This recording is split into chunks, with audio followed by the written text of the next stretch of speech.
Good morning. Luckily, we are back and we're back to full power finally. As mentioned in my previous video, I had been really sick and did not feel good at all. I am finally back to, I wouldn't say peak physical condition because I don't think I'm ever at peak physical condition. Let's be honest. Um, but I'm going to try my best to start having more fun with this. So if you've tuned in before, thank you. If you're just tuning in now, thank you. Uh, Thank you all so much. Now to the story. So today we are doing chapter 11, Heartbreak, Hot Sauce, and Second Breakfast.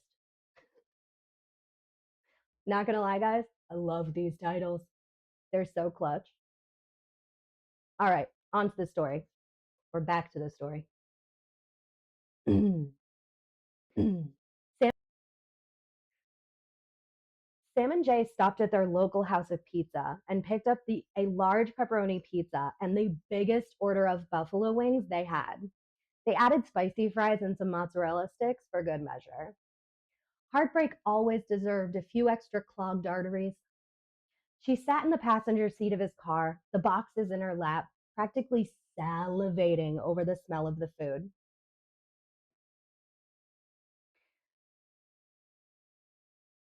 They pulled down a small side street and parked in front of Phoebe's house. They walked up to the front door and knocked gently. And a sobbing Phoebe answered, a box of tissues in one hand, wiping her face with the other. When she saw them, she made a choked sobbing sound, and then she saw the pizza and a bag on top, and she burst into sobs again and melted into Nick's arms. He laughed a little and patted her on the back. Okay, let's get you in the house and get you calmed down, he said, and led her back into her living room where she had clearly set up her little Heartbreak hotel. There were tissues everywhere, and she had 13 going on 30 playing in the background. Ooh, I really wanted to see this movie, Sam said without thinking. Phoebe stopped crying, and her eyes narrowed while she stared at Sam curiously. Sam, this is one of our favorite movies, Phoebe said, clearly suspicious. We watch it all the time. Phoebe had a sudden focus that Sam didn't know she would be capable of, considering the crying that had clearly been going on here. Apparently, all she needed was something to focus on, rather than the wallowing she had been doing. Oh, yeah, I know, she said, trying desperately to cover for herself. What I meant was that I've been meaning to watch it again recently and hadn't found the time, she said, impressed with the quick thinking lie she had come up with out of thin air. Phoebe stood there looking at her, and then the tears welled back up into her eyes as she said, we were supposed to watch it together soon. And Sam thought to herself that they could watch it together now, until she added, but now he'll probably never watch it. And she burst into hysterical sobs all over again on Nick's shoulder. Nick was hugging her and trying to be consoling, but was having trouble holding back his giggles. I'm so sorry, Phoebe. I know you're upset, he said as he rubbed her back. But that was the funniest sentence you've ever said while sobbing. She looked at him slightly offended at first, but then burst into laughter in between her sobs. It was the weirdest and funniest thing Sam had ever witnessed, and they all started laughing. She put the pizza down on the coffee table and walked to the kitchen to grab plates. She felt thankful that Phoebe was still in the same house and everything seemed to be in the same place that it had been when she was last there. When she returned to the living room, Nick was telling Phoebe that she could do better than Steve anyways. We all know he was a total jerk, he said, while grabbing a plate and handing it to her. Yeah, she said, opening the pizza box and grabbing a slice. But he was my jerk, she said between sniffles. She took a bite of pizza and laughed, knowing how ridiculous she probably looked and sounded at this point. Sam sat on the floor next to the coffee table, and they all sat, watching the TV for a short while in silence as they shoved pizza into their faces. Sam tore open the bag and pulled out the large styrofoam container and put a few wings on her plate. She had always loved spicy food, and these wings never disappointed. Author's note. One of the other things about, well, not Sam, because this is a different character, but one of the things in the story that does actually relate to me personally is the laugh crying. I didn't think it was weird, and I've seen it in like TV and movies before, but a lot of the times I like it has happened to me multiple times where I'm sobbing, but usually it's for something like really sweet or like really beautiful or like something lovely. And then either something clicks in my brain and I'm either like embarrassed at like my hardcore reaction or whatever it is, but I'm like heaving, like whole body, like, and then I start giggling while I'm heaving, sobbing. And it's the funniest combination. I like genuinely, it's so funny. And then because I'm laugh crying, I'm laughing harder because of how stupid I know that I look. It's so funny. The first time, and the story that always comes back, I was watching Here on Earth. If I am not mistaken, it's Lily Sobieski and Chris Klein. This was during the time period where a lot of the movies, like one would come out and the other would come out, and they were almost identical plots. One would become super popular, one would not. And I don't know if that's still happening. I haven't noticed it in a long time. An example, so like Here on Earth, A Walk to Remember. Basically the same movie. Uh what is it? Friends with Benefits and Just Friends. So there's the one with Mila Kunis and Justin Timberlake, and then the one with Ashton Kutcher and somebody else. I never saw it. Same exact movie, basically. It's the same plot. Um, but I was watching Here on Earth with my family, and spoiler alert, if you haven't seen this movie that was released like 25 years ago, move forward. But she dies. It's sad. But I think the subplot is she had this thing about, when she goes to heaven, she's going to be in this specific place. And it's like a beautiful meadow with a beautiful big tree, and she's going to be free. And at the end, I, if memories, I haven't seen it since I've seen it from this exact story. Haven't seen it since. So I'm going by strict, very long memory. At the very end, like she's gone, the kid is heartbroken, something beautiful happens anyways. It's one of those. And at the very end, they cut to the meadow and the tree, and there's somebody frolicking in the meadow. And my teenage brain broke at that moment. I was like, oh my gosh, she's in heaven. And I'm hysterical. I'm tearing up just like because I'm talking about crying. It's so stupid. My body is just, I cry at everything. But I'm sobbing. like tears pouring down my face, have to keep blowing my nose, like, and then or like it's the end of the, maybe that's what it was. It's the end of the movie and I'm sobbing because it's really sad. And then I see the frolicking and I was like, she's in heaven. And I start laughing while I'm sobbing. So my whole body is like heaving. And my family's just like,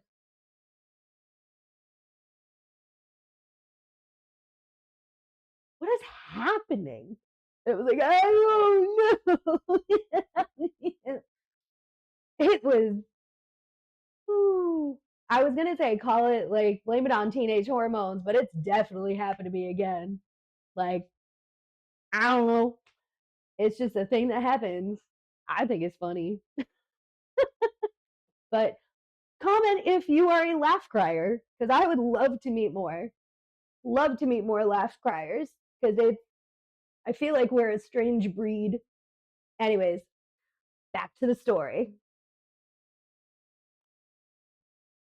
After a while of silently eating and watching, Nick said, so we have a plan to cheer you up.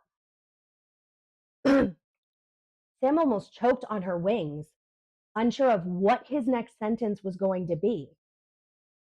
What plan had they decided on exactly? She made a face at him that said, what the hell are you doing? He held his hand out and pushed his palm down as if to say, calm down, I've got this. Sam sighed. She had put her whole trust in him with this time traveling business, and there was no sense losing faith in him now. How about we get you cleaned up and we all go to Jacob's party tonight? He said to Phoebe, whose face perked up at the thought. She frowned suddenly and said, but I look like a complete mess. And she took another bite of her pizza. Yes, yes, you do, Nick said, and Phoebe punched his shoulder. Ow! That was meant, what I meant was, you look like a mess right now. But we have time for you to clean yourself up, make yourself the knockout we both know you are, he said, and Sam gave him a mildly sarcastic thumbs up behind Phoebe's back. Phoebe seemed to accept his ridiculous attempt to save himself and sniffled again. Do you really think that's the best idea? She asked, turning to Sam. I might not be the best company, she said. Sam suddenly realized Nick's plan. If Phoebe was with them, she would act like a buffer between her and Jacob, and there was less of a chance that anything would happen between them. She could explain to him that Phoebe was distraught, going through a breakup, so she was here to enjoy the party and still be able to see him, but she needed to be there for her friend. She looked at Nick and they locked eyes. His face told her that he knew that the plan had finally dawned on her. Sam looked at Phoebe and she said, of course it's a great idea. I'll tell Jacob that I didn't want to miss it, but I'm there for you tonight. We could even do a sleepover, like old times if you need it after the party. Phoebe looked properly comforted, and she held a buffalo wing up to the wing in Sam's hands, hit them together, and said, cheers, in a still sniffly voice, while Sam chuckled. Once the food was done, Sam and Nick cleaned up and sent Phoebe to go take a shower. They clicked off 13 going on 30, and Sam chose a cooking show, which made Nick laugh. So Food Network is still your favorite channel? He said, and laughed. I realized we ate breakfast, took a quick break, and then basically had second breakfast, but there was always more time to think about food, she said while giggling and rubbing the food baby she had so recently created. Others note. So, cooking shows and food. This is a situational thing that you will see throughout the book. I love food so much. So much. Uh, while recording today, I ran downstairs. There's a bakery like right next, like underneath next to my apartment. It's like right there. And they have like a bread shelf kind of a thing. If you ever go to Morocco, you'll see them everywhere. Like most restaurants will have some sort of like either ice cream place, like they'll have like a little ice cream area at the front, or they'll have a bread thing at the front where you can just like order some simon or some milwi or whatever, what have it, badbout, harsha, whatever it is. And most of the time they just have bread or like little rolls. Today they had these little triangles. I can't make a triangle. There we go. I make a triangle. I'm a little crazy. I'm a little special. Sometimes I have problems. Um, but they had little triangles, and I was like, I'll get juge bat boots, and then one of those. And my girl, she says, Bestia? Bestia? And I look at the change in my pocket. I don't even have my wallet on me. Because when I go out in my neighborhood to get stuff, I grab a chunk of change, put it in my pocket, and just go. Because that's how you do it. And so I realize it's Bestia, Bastila. Correct me if I'm saying it wrong, my Moroccan people. But I'm like looking at my change. I was like, how much? And she's like, Hamza, 5. And I was like, hell yeah. How many can I get? And just hand her my change. And she's like, you can get 5. And I was like, I love food so much. Food is so important to me. I I'm currently editing this book as we go, but I can guarantee as the chapters evolve, there's still going to be a ton of food involved. And other than that, cooking shows. That's something I know it's come up a lot, especially at the beginning, because it's something that like Sam and her mom have in common. I love cooking shows so much. And like I live in Morocco, so unfortunately I can't get like American stations. I don't pay for Netflix because I'm not going to. And we, as far as I know, can't get Hulu. I don't think we can get any of the other like platforms. We just don't. But I watch so much cooking and food content on YouTube that like my categories are like popular videos, sitcoms, and more culinary. And it's just like, here's all the food. And I'm like, yes, give me more. Like I love watching people, Joshua Weissman, the Try Guys, all your food videos. Not that anybody's gonna see this. Guga. I've been very into Guga lately. That Brazilian sweetheart. I love him so much. Um, Max the Meat Guy. Got into him recently. I do a lot of the lately I don't know who runs the channel, but there's also a like this culture and this culture, or this generation and this generation share. There's an older guy named Andy. He's in Britain. He's a peach. He's so funny and he's so mean to Fred. Uh but I love cooking shows. I get very into them.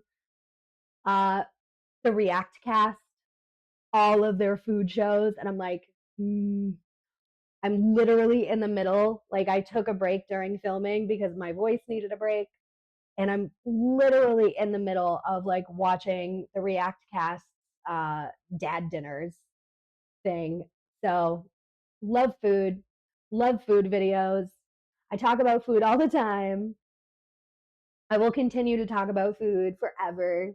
Like food to me is a piece of your soul. Like if you ask somebody, what's your favorite food? And they're like, I don't have one. I don't trust you. I actually taught AT in class. like not recently, but in the last like year or two. And that was one of the questions. What's your favorite food? And she's like, I don't like food. And I was like, I'm not going to lie, child. You frighten me. You frighten me a lot. And she kind of just, I was like, oh, shoot. Okay. So we're doing that then. Uh, oh God, she was a sweetheart. I loved that class. That class was so sweet. What a good bunch of nuggets. She was a really sweet kid, like really sweet kid. And luckily, my kids, honestly, within like 10 or 20 minutes, they were like, oh no, she loves teaching. She's just sarcastic and weird. So when I said stuff like that, they were like, okay, miss. I was like, yeah, I'm just joking. Can't help it. But yeah, no, I love cooking shows. God. And genuinely, Food Network used to be my favorite channel of all time. Like, honestly, I'm the kind of person who, like, if I could just get Alton Brown and Chopped, just everything on like a DVD set, it would be playing constantly. I love food so much. All right. Anyways, I could go on for days, so I'm going to shut up and back to the story. Nick's plan was ingenious. If she was there for Phoebe and Jacob was as nice of a guy as Nick said he was, this was a foolproof plan to make sure her current Sam didn't burn any bridges with her boyfriend, while she wouldn't feel terrible going back to her own timeline where she was still dating Ben. She now knew that they wouldn't last forever, but at the end, she still loved Ben and wanted to see where that journey brought her. She wouldn't let Nick tell her much about why they broke up or what happened between them. He had told her one story about how both of them, or both of their cars, had gotten stuck in the parking lot next to the lake late at night after a snowstorm. He had AAA, and the tow truck had gotten his car out. But instead of making sure Sam got out safely, he had beeped, beep, beep, and waved and driven away, leaving her in an isolated parking lot with two guys she did not know. Luckily, the guys had been kind and had gotten her car out for free, but not before recommending that she break up with that asshole. Sam was horrified, but was sure there was a reasonable explanation as to why he would have done that. Nick was equally as horrified that this was Sam's reaction to the story. Listen, I don't want any more details. We've both seen how screwing with timelines can change the future. I don't really want to be the one responsible for messing with how my life is supposed to turn out, she said, staring off. She knew it was terrible, and she felt genuinely pathetic, but she just couldn't bring herself to say goodbye to Ben yet. It was at least a solid excuse, and Nick didn't argue, but looked like he was fighting back the urge to lecture her about self-worth. So, a slightly more somber author's note. The parking lot story. Unfortunately, the parking lot story was true. That is actually based in my real life. I added that because I wanted to convey very succinctly what it feels like to know that somebody has done something abhorrent that you should never, ever, ever tolerate, and still try to be like, but maybe, and I'm not, if this has happened to you, it's not your fault. It's mostly either trauma, conditioning, environment, whatever it is.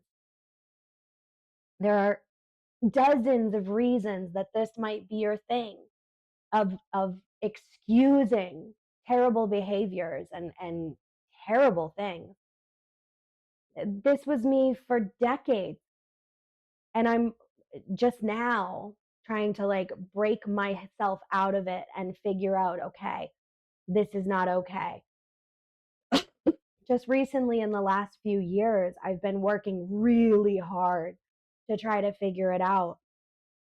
But the parking lot story is 100% true.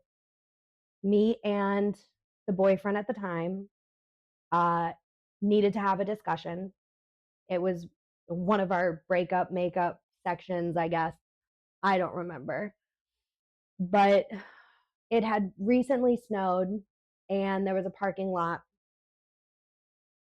I don't even remember which one, but there was a parking lot.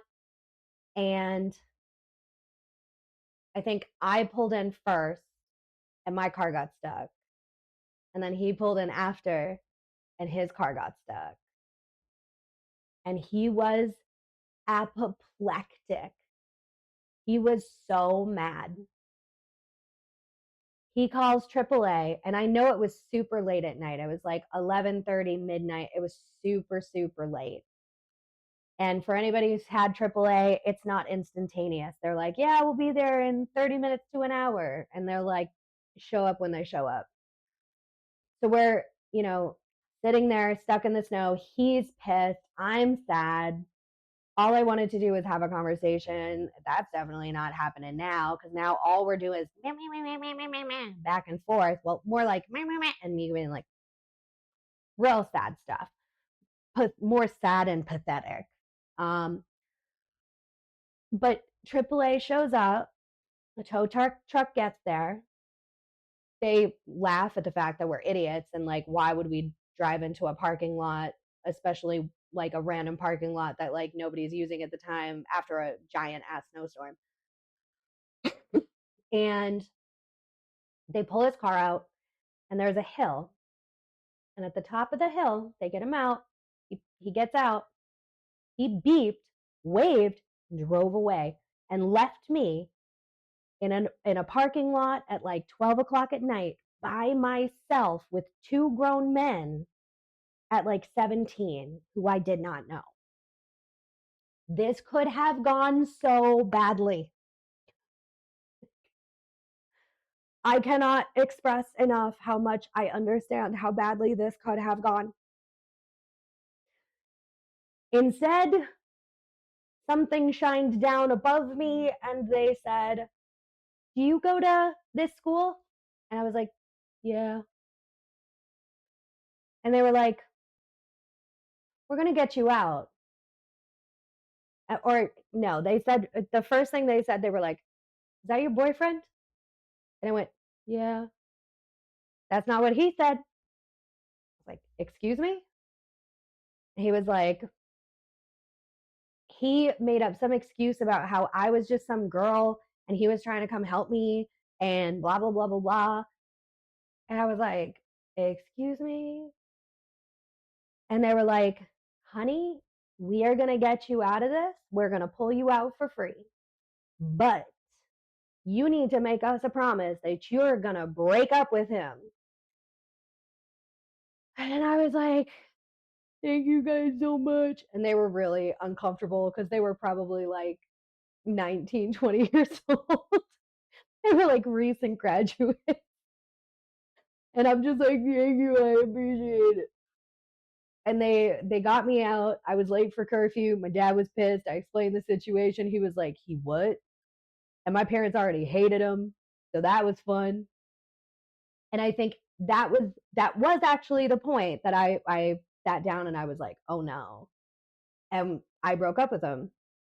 We were back together like within a couple weeks. 100%. It's embarrassing. It's really embarrassing.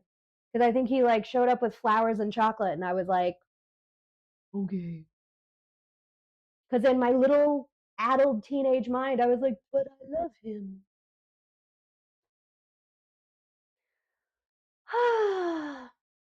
Young love.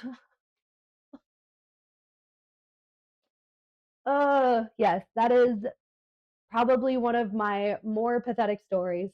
I have a lot, like tons. You'd be amazed. It's actually terrifying and like really depressing. Um, but yeah, the parking lot story is real. And again, I included it because I really want this story to go out, especially to the people who have been made to feel small, been made to feel lesser. I need you guys to know you're not alone, and you're definitely not small, and you're definitely not lesser. Take it from me. It took me a very long time to figure it out. I hope y'all figure it out sooner. Anyways, and with that, back to the story. Luckily, Phoebe came back to the living room then, asking them to choose between two outfits. They agreed on the second one, jeans with a flowy teal top and a cropped jean jacket. She turned to go back to her room and change. Ooh, do you think I should change? Sam asked Nick. She was still wearing her old basketball shirt and a pair of jeans, and she deeply doubted was an appropriate party outfit. Nick shrugged. Nah, I mean, your focus here is Phoebe and surviving the party, right? He said to her. She pursed her lips and nodded in agreement. I can see your point. So weird hobo outfit it is. It was dark by the time Phoebe was ready to go, her makeup immaculate and her copper hair cascading down her back in beautiful waves. She apologized for taking so long and then looked at Sam as if asking whether she was going to change. Sweetheart, I'm just going for you. So no need to get dressed up. Jacob doesn't need to be impressed tonight, she said. And Phoebe looked like the tears might return at any moment. No, no more crying. Let's go. Out of the door, Nick said as he ushered Phoebe out to the car.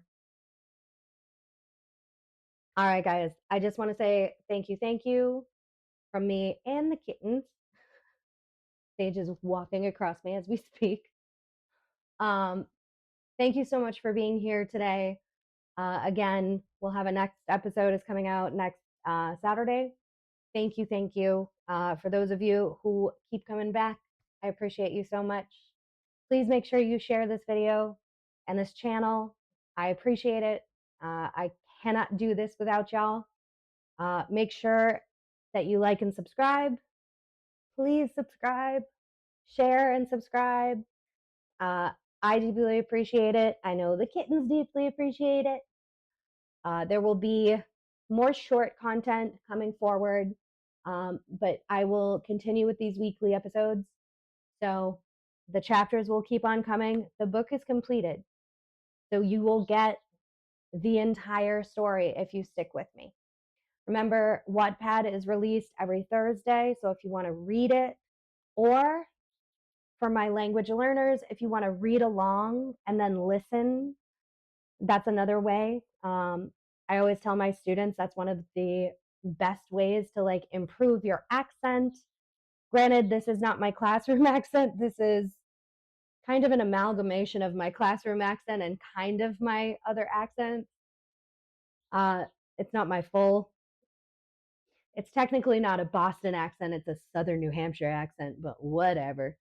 I don't use it very much anymore because I've lived abroad for so many years and I moved out of the Southern New Hampshire, Eastern Massachusetts situation so many years ago that honestly, it only comes out when I'm like real mad or talking about sports.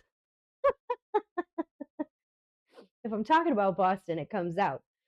Um, but yeah, so you can read that on Thursdays. This comes out every Saturday. Thank you so much for being here. Comment. And that's the other thing. Please comment. I do read all my comments. I do try to reply to the like any of them that need replies. Comment if something about this resonated with you or a part that you really liked. or a part that you really didn't like. Um, I take criticism, not always well, but I do. So please keep tuning in, share, like, subscribe, comment, interact with the content. That's kind of the whole point of this. So thank you so much. My usual sign off. Please remember, kindness is key. You never know what somebody's going through. So leading with this is sometimes the best method. So thank you all so much. Go spread some sunshine this week, and I will see you next week. All right. Love y'all. Bye.